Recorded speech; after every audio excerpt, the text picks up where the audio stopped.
Marriage, the union between one man and one woman for life, is under great strain in our culture today. Divorce rates are shockingly high.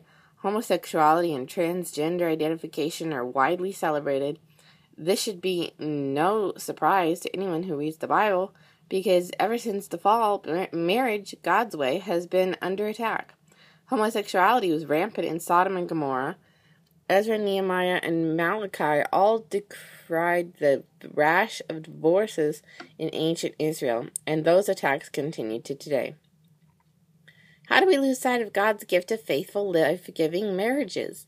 Marriage, as it was first instituted for Earth's first couple, was blessed by God himself, and Adam received it as a blessing. His response upon first sight of Eve is history's first poem, Genesis 2:23. He was overjoyed, a man in love. God's commission to the new couple was to be fruitful and multiply, Genesis 1:28. Genesis 2:24 signifies the pattern that was to sustain the human race indefinitely. A man leaving his parents and joining himself to a woman, and then husband and wife preparing their children to enter into their own marriages and parent another generation. Genesis 2:24 and Malachi 2:14-15 also show that the union of a man and a woman is to be permanent. Malachi reminds us that marriage is a covenant, a vow that should never be broken. The references to one flesh and to being made one in both books are not only metaphors for the physical act of a sexual relationship, but also for the blending of two individuals into a single unity, an entity. This two becoming one was meant to be a blessing for the couple partnered in marriage.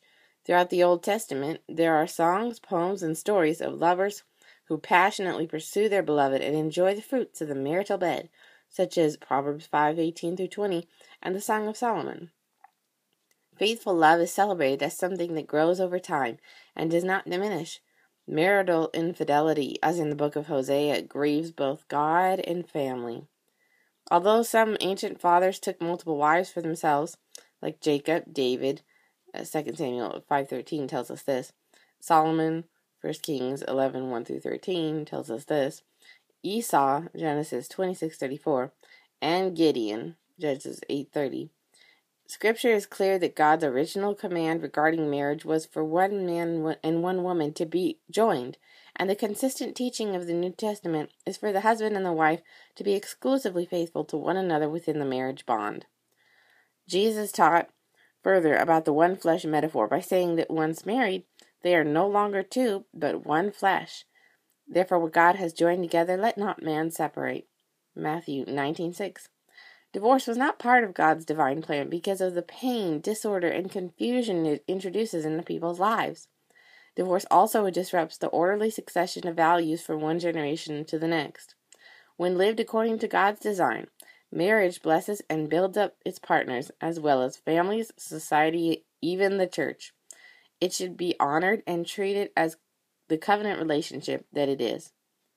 For Christians, the ultimate reason to preserve the permanent and faithful one male and one female union in marriage is because it is an earthly illustration of the permanent union between heaven's bridegroom and bride. In other words, the man is to love his wife as Christ loves his church, and the woman is to honor and submit to her husband as the church honors and submits to Christ. Ephesians 5:22-23. When the earthly union fails to uphold those divine priorities, the divine union is blemished in the eyes of the world.